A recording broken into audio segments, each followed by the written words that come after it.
Hey y'all, welcome back to Hopeful and Wholesome. So this week I am putting out to you my 4-part wellness workshop, this series that I did all this month called Back to School, Back to Health. And this all happened inside my private Facebook group, which you're welcome to join. The link is in the show notes. But we used this month as kind of a reset. So I feel like September is like this transition month, right? So we're done with summer and we're not quite to like the holiday fall season, but we're in this like period of transition, right? We're getting back to, I use air quotes here, normal schedule. The kids are coming back to school. We're getting back into work routines. And so it's kind of this transition period where I feel like it's the best time to start a reset, right? Just to kind of reset everything, recalibrate. And that's what I wanted to use this month for. And so in this 4-part wellness series, we talked all about doing just that. And I gave all of the tools to reclaim your health, your energy, your vitality. And we used the month to dive into 4 aspects of your health and wellness so that you can know your body, repair your body, nourish your body, and nurture the body. And we used each week to focus on each one of those. And throughout this series, I talked about so many things about your health. So in week 1, we put a focus on the 5 facets of wellness and how to set the foundation of a healthy body and a healthy life. In week 2, I talked about repairing your body. We talked all about digestion and energy and cravings and how to eat for all of those things.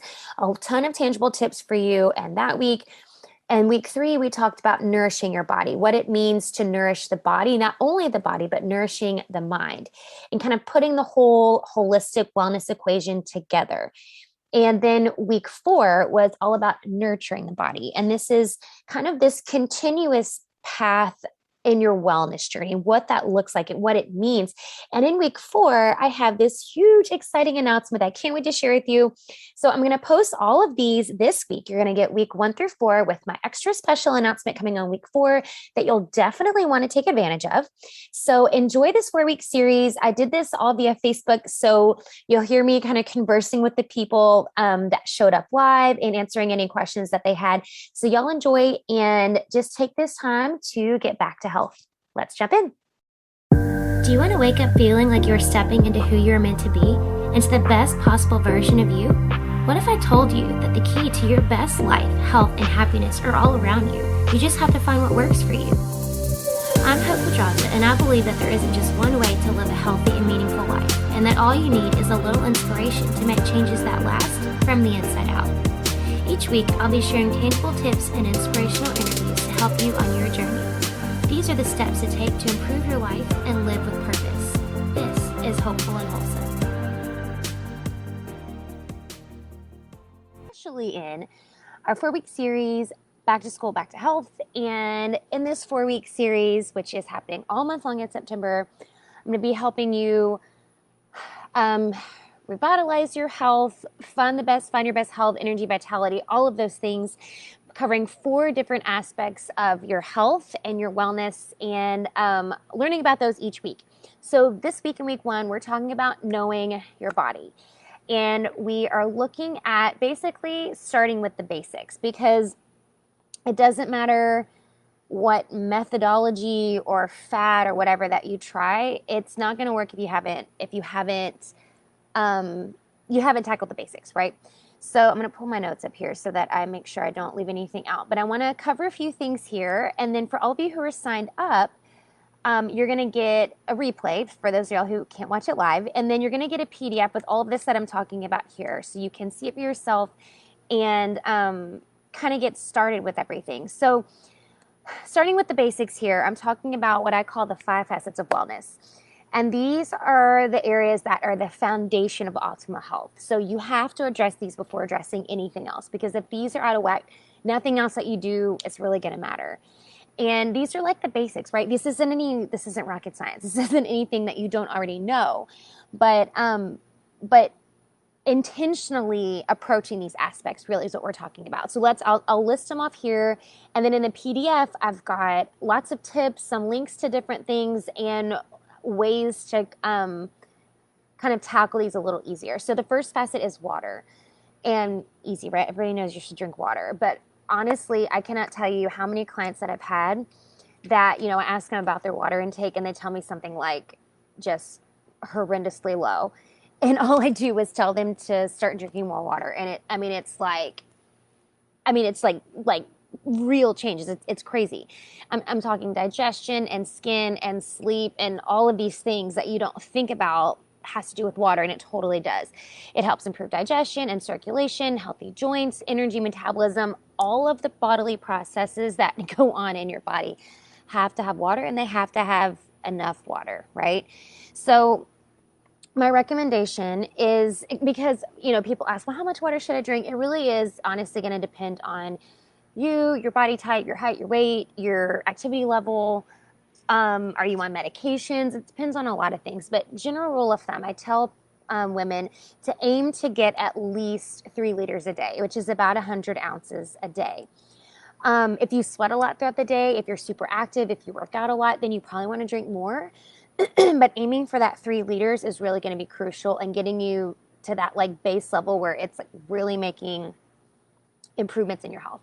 It's also helpful to eat hydrating fruits and veggies that are full of water. And in the PDF that you're going to get in your email, I have a list of those, some of the most hydrating fruits and veggies, because that's really just going to amplify this. Because not only are you getting the hydration, you're getting the water that's in these, but you're getting tons of vitamins and minerals and antioxidants that's just going to like boost that to the next level. So facet number 1 is water. Facet number 2 is fruits and veggies. Speaking of fruits and veggies, but these are really foundational for your health as well, because like I just mentioned, you're getting hydrating, the hydration quality of plants, but then you're also getting the vitamins, the minerals, the fiber, the antioxidants, all of those things wrapped up in these fruits and veggies. So my recommendation is to get at least 3 servings of each, 3 servings of fruit, 3 of veggies every day. So that's like 6 servings total. And then in your PDF, I have, because you're like, what is a serving? In your PDF, I have it, just some examples broken down for you so you can see like what you're looking at in terms of servings as of fruit and of veggies. And I know some of y'all are thinking right now, like, oh, I don't want to eat a lot of fruit because there's sugar in it. Because I get that all the time, like, oh, well, I know I shouldn't eat a lot of fruit. Fruit's healthy, y'all. I don't want to be the one to tell you, but I'm telling you, fruit is good for you.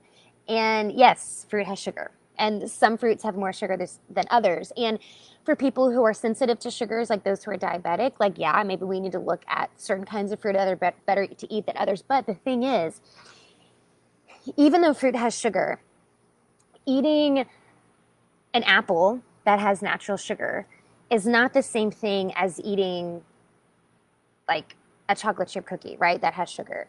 Because the apple that you're eating has fiber. Fiber slows digestion. Fiber slows that blood sugar spike. So you're getting the fiber. So yes, while you are getting sugar in your fruit, you have the fiber to help back it up. So it slows things down, and it's not the same effect on your blood sugar as a chocolate chip cookie. All right. So just want to get that out there before y'all are like, oh, I can't eat fruit. Because I know I'm going to hear it. I hear it from people all the time that are afraid to eat fruit. It's terrible. Fruit is good for you. I hate hearing that people are afraid to eat fruit. It's good for you. Eat fruit. Okay. Facet number 3 is sleep. Of course, we know we need sleep, right? But kind of like water, where I just feel like it's this underestimated part of your health. Like we just underestimate the importance of it. And I know you feel it when you don't get enough sleep. You feel it, but it's those unseen things that really affect your health, the unseen effects, right? Sleep is when your body repairs and recovers. And study after study shows that getting less than 7 hours of sleep on average per night increases so many things. Your risk of high blood pressure and heart attacks and strokes and obesity and depression and anxiety and decreased brain function, alerts, increased memory loss, weakened immune system, low fertility rates, mental and psychiatric disorders. There's so many increased risks from not getting enough sleep because your body's not getting that time that it needs to repair. Your brain and your muscles, your body need that time to repair. And your body needs that time to like shift out of the brain waves that you're in during the day to allow everything to just reset. So needless to say, your body needs sleep. So that's facet number 3 because it's so important for your health. And honestly, that's something else too that people, I've had a couple clients that have come to me because they're like, I really can't sleep. Like, I just can't.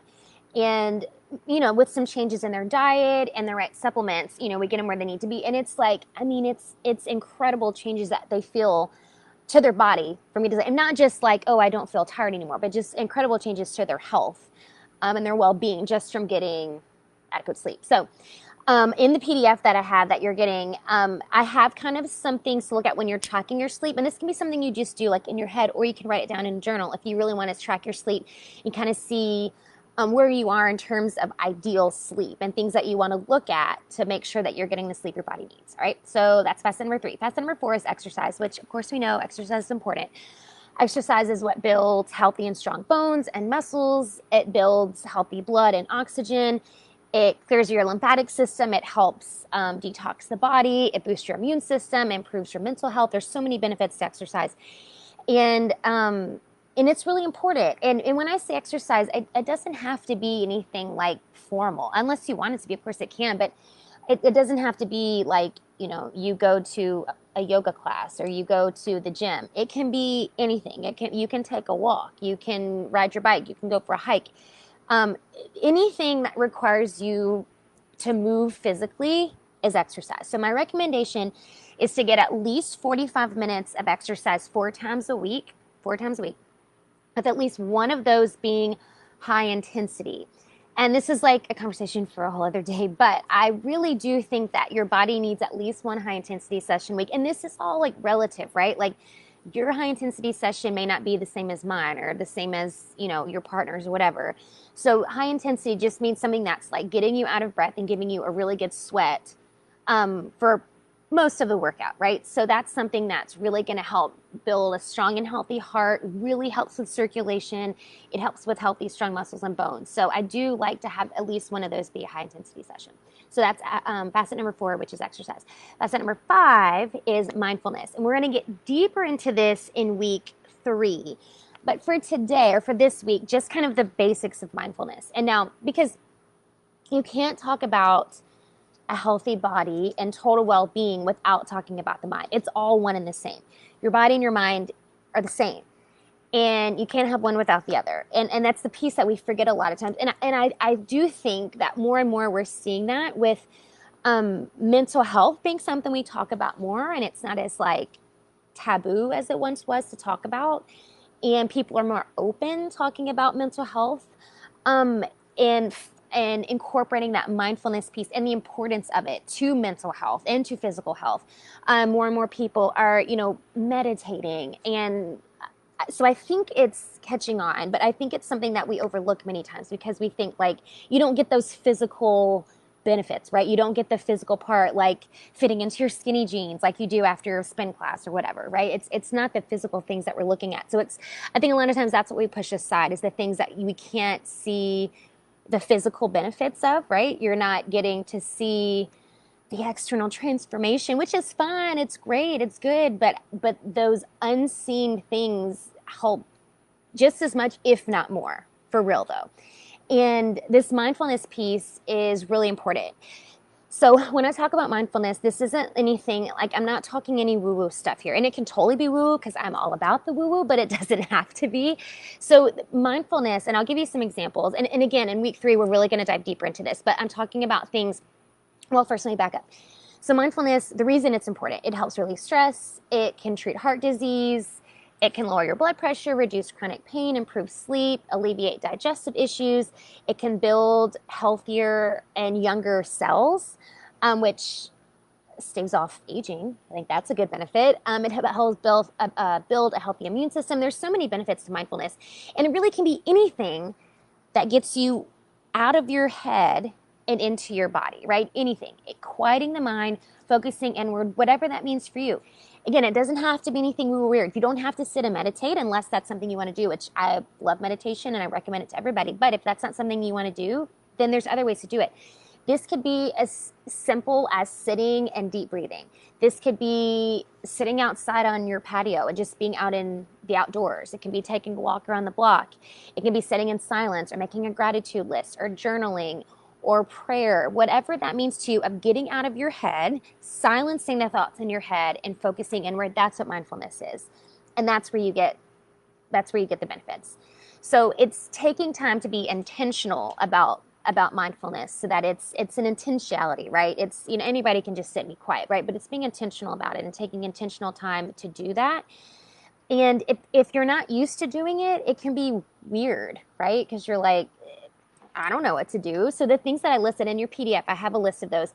Just start small and do whatever feels like most normal. I'm all about you getting out of your comfort zone, but if getting out of your comfort zone is going to prevent you from practicing mindfulness, then just do something that feels good and feels comfortable and feels not weird, whatever that means for you. And then you can just kind of grow from there, right? The more you get into it, and I can like guarantee this, like for sure, like 100% positivity, that once you start and you really get into like a routine and your body and your mind are used to it, you are going to crave it. It's going to be like, oh my gosh, if I could just sit and be quiet and be still for like 5 minutes, like your body's going to crave it. So that's my spiel on mindfulness, but that's facet number 5. And we are going to go deeper into week 3. So I don't want to get too much into it and go down the rabbit hole because I could talk about it forever. But get started with something small this week. So in your PDF, take a look at the examples that I have. Pick one that feels good for you. Pick one that feels normal. I don't like to use that word, but I know if I talk to, especially people who are like super high energy and they're not used to sitting still, it's like torture, right? Just asking them to sit still. So, which is why I say, if there's one that works better for you, read the examples in the PDF and find one that works for you. So yeah, that's the 5 facets of wellness. Everybody who's hopping on, hello. That's the 5 facets of wellness, and that's what we're focusing on this week. It's literally, you are starting with the basics, and that's what you're doing this week. I want you to hone in on these 5 that I have here. I'm going to send out an email right after this with the replay and with the PDF with all the things listed out and how you can get started like now, honing in on these, because again, if you're not starting with the basics, if you're not starting with this foundation, anything else that you do, it's just not even going to be worth it, right? You have to start with basics. So let me know if you have any questions in the comments, and let me know if any of these resonate with you. If any of this is like, yeah, I need to do that for sure. I haven't been doing that. I haven't been focusing on that. Let me know. And I'll send you all the goodies in your email here shortly in your inbox. And I'll send a couple other emails this week to kind of keep you motivated as you move on to this wellness series. And then I'll see y'all back here in the group for week 2 next week. All right, see y'all later. Thanks for listening to Hopeful and Wholesome, y'all. If you found value in this week's episode, please subscribe on iTunes or wherever you listen to your podcast and leave a review to let me know what you thought. I'd love to know what you find useful in these episodes so I can know how to provide the most value I can to my listeners. And if you have topics you'd like to know more about, I'd love to hear those as well. So shoot me a message on Instagram, Facebook, or LinkedIn. It's @TheHopePedraza, or you can visit my website, hopefulandwholesome.com. Thanks, y'all.